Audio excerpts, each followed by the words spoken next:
was wild in the West. There's Spurgeon. And getting wilder. I didn't mean to kill her. But there's only so much an all-American hero can take. I'm finished. If you ever raise your voice to me again, I will scratch out your eyes! Bronco Billy, Friday at 3:45 on Central. I don't know why they even bother printing this thing. There's never anything remotely Oh, yes, there is. Luxus are planning to make a promotional video presented by one of their own salesmen. The top man. But That's you out there running an egg, Graham. there's a catch. Blind Men, Friday at 8:30 on Central. Eddie Murphy cons his way into Congress, but has his outlook on life changed by an unexpected encounter in The Distinguished Gentleman on Central on Friday at 9 o'clock. Something really big is happening all over Britain, guaranteed to bring you the biggest savings. MFI Homeworks brings you Britain's biggest bedroom sale, with up to 50% off Britain's biggest range of master bedrooms, children's bedrooms, spare bedrooms, and pine bedrooms. So don't miss Britain's biggest bedroom sale. It's at MFI Homeworks, open New Year's Day. Every time you prepare food, you may be causing germs to breed on your sponge. Now you can stop them with New Blue Fairy, the original washing up liquid with antibacterial agents. For protection, peace of mind, and of course Fairy's brilliant cleaning power. New Blue Fairy, as tough on germs as it is on grease. Yeah, the worst thing about New York is the cab drivers. I mean, they never know where they're going. Yeah, but what about all those great clothes shops? We've got great shops too. Maybe. But the absolute best thing about New York is the food. You can walk straight into a deli any time, and they'll make you up a massive sandwich the size of a skyscraper. Gorgeous fillings. You just don't get in sandwiches over here. You've obviously been away too long. New Hellman's Deli Sandwich Mayonnaise. 4 ways to make any sandwich delicious. Little darlings, aren't they? The joy they bring.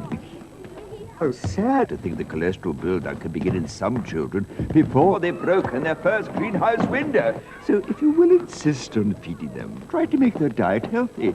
Keep them active. And remember, the polyunsaturates and Flora actually help lower cholesterol. Good news for my body, your body, their bodies.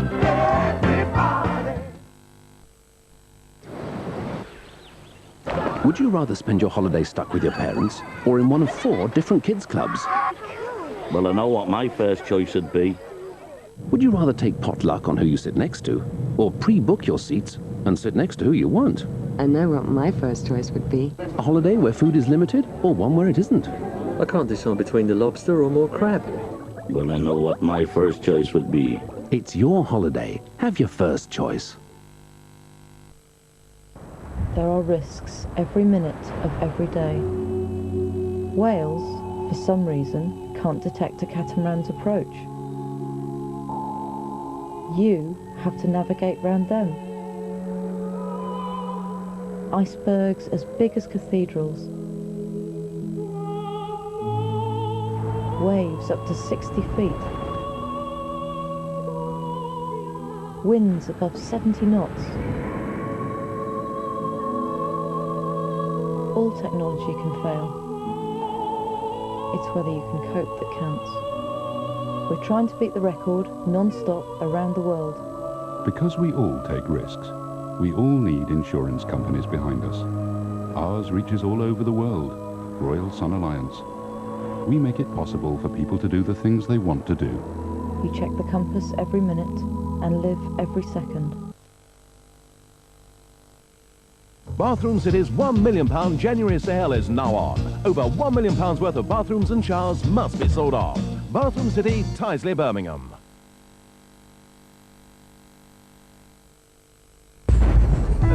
Central is television. Come out on the motorway for the first time. Ease off the gas a little bit. At the wrong time. We're travelling at 111 miles per hour just to close up to him. Or even the last time. You say you're tired. Why are you driving? Motorway, a new series begins tonight at 7:30 on Central. Hello, a milkman who survived being shot in the back by robbers has been talking to Central News about the day he thought he was going to die. A £5,000 reward has been offered for the capture of his attackers. And spare a thought for those who didn't get their Christmas presents because someone left them on the bus. Items gathered up included a football, cans of beer and of all things an empty birdcage. You can hear the rest of this story and more in Central News at 6:25.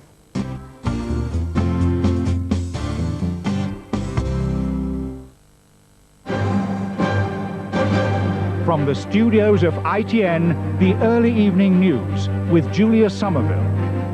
Good evening. Northern Ireland today buried the victims of the killings that brought the sectarian divide back into focus over Christmas. In Portadown, the funeral was held of the loyalist terrorist Billy Wright, murdered in the Mayonnaise prison on Saturday. And the former IRA member Seamus Dillon, shot dead in revenge, was buried in Coal Island. Howell Jones reports from Portadown on a day of high tension. Billy Wright had planned his own funeral. As the most ruthless loyalist terrorist in Northern Ireland, death was never very far away. In life, it's thought Wright was responsible for the deaths of dozens of Catholics, though he was never convicted of murder. 3 days after his killing in the Mayonnaise prison, Wright's funeral brought his hometown of Portadown to a standstill. His coffin was carried behind the hearse, followed by around 2,000 mourners. In a town which has seen so much sectarian strife, this was a show of great force. Portadown is the stronghold of the Loyalist Volunteer Force, the splinter group Wright founded and led. The LVF sent shopkeepers this leaflet asking them to close as a mark of respect during the funeral. No one refused the request. Billy Wright claimed to be religious, banning swearing and smoking on his prison wing. But the one-time lay preacher did not have his funeral in a church. Instead, the service was at home with burial in a Protestant graveyard. 16 miles away and across the sectarian divide, Seamus Dillon was buried in Coal Island. Dillon was the former Republican prisoner shot dead in retaliation for the murder of Billy Wright. Sinn Féin's chief negotiator, Martin McGuinness, was there to pay his respects to Seamus Dillon, a former IRA activist who'd served 14 years for murder. Dillon's family say his terrorist days were over when he left the Maze 3 years ago. He was working as a nightclub doorman when LVF gunmen killed him. 2 murders and 2 funerals have raised sectarian tension in the province, tension which will not easily dissipate after today. The hope of all reasonable people here is that these 2 men were the last victims of sectarian violence this year. Howell Jones, ITN, Northern Ireland. Howell, what's the mood there tonight? Well, there is relief that these 2 funerals have passed off without incident, but there is also fear and apprehension too that this might not be the end of the story. Certainly looking and reading between the lines at the LVF statements over the last few days, they seem to suggest that their campaign will go on. Tomorrow is New Year's Eve, a highly symbolic time, and the fear is that there might be some more attacks to come. Of course, here in the province, every action has a reaction, and the great danger is that if the LVF make another attack, there will be a counter-attack, tit for tat, and other groups might be drawn in too. Are the security forces taking any extra precautions against the eventuality of violence breaking out? Well, yes, indeed they are, with more patrols and with greater surveillance, particularly of Catholic targets, bars, hotels, places where the LVF might attack. In the Republic of Ireland, too, they're looking at ferry ports. They're watching people coming in and out of the country, in the north and in the south. Thank you, Howell. Well, next on the Early Evening News, Mawhinny asks Police Chief why was the drug case reporter arrested. Remembering Diana, the garden planned where the nation showed its grief. And the long way home, back after their 7-year journey. The Shadow Home Secretary Sir Brian Mawhinny today demanded to know why the Mirror newspaper reporter who said she was sold drugs by a cabinet minister's son was herself arrested. He's written to Britain's top policeman and the Crown Prosecution Service seeking assurances that the rules aren't being applied differently because of the link with the minister. Tom Bradby reports. This afternoon, the Shadow Home Secretary, Brian Mawhinny, upped the pressure on the government by submitting a detailed list of questions relating to the arrest of the Mirror reporter. Was the decision to arrest Dawn Orford, he asked, taken by the Crown Prosecution Service or by the police? And how many times have the CPS intervened to precipitate arrests in drugs cases involving less than 2 grams of cannabis resin in the last 8 months? Significantly, the Chief Inspector involved saying that the matter had been taken out of his hands. That seems to be a very unusual phrase for a Chief Inspector to utter, and I think we need to understand exactly why it was said. What do you think he meant? I don't know. That's why I've asked the questions. The name of the cabinet minister whose son the Mirror exposed has not yet been revealed, and the paper is incensed by what's happened. It is unprecedented for a journalist to be arrested under these circumstances. It is not a coincidence in my mind that the first time this happens is when we are exposing criminal activity involving the son of a cabinet minister. Brian Mawhinny's list of detailed questions is clearly designed to establish who authorised the arrest of the Daily Mirror reporter. But it also addresses the broader question of whether this is being handled like any other police investigation. Tom Bradby, ITN, in central London. A permanent garden in memory of Princess Diana may be built on the spot where a temporary sea of flowers took shape in the days after her death. The plan for Kensington Palace Gardens includes a children's area and places where visitors can leave tributes. Andrew Simmons has the details. Princess Diana's former home was a focal point for the nation's grief after her death. The vast array of flowers laid in Kensington Palace Gardens grew day by day. Now there are plans for a permanent garden of remembrance here, one of many proposals being considered by a government committee which will decide on ways to commemorate Princess Diana's life. The memorial gardens would cover this entire area. A team of landscape architects has submitted plans, and it's thought they include lavish flower beds, water fountains, a children's garden, and places where people can leave personal tributes. It's a traditional thing from time to time to create a new garden. Who better to create a garden in the memory of than Diana, Princess of Wales? Today, much of the area is fenced off, ready to replace the grass worn away by all of the mourners who flocked here. It's likely a decision on whether to transform it all into a permanent memorial will be made early in the new year. Andrew Simmons, ITN, Kensington Palace Gardens.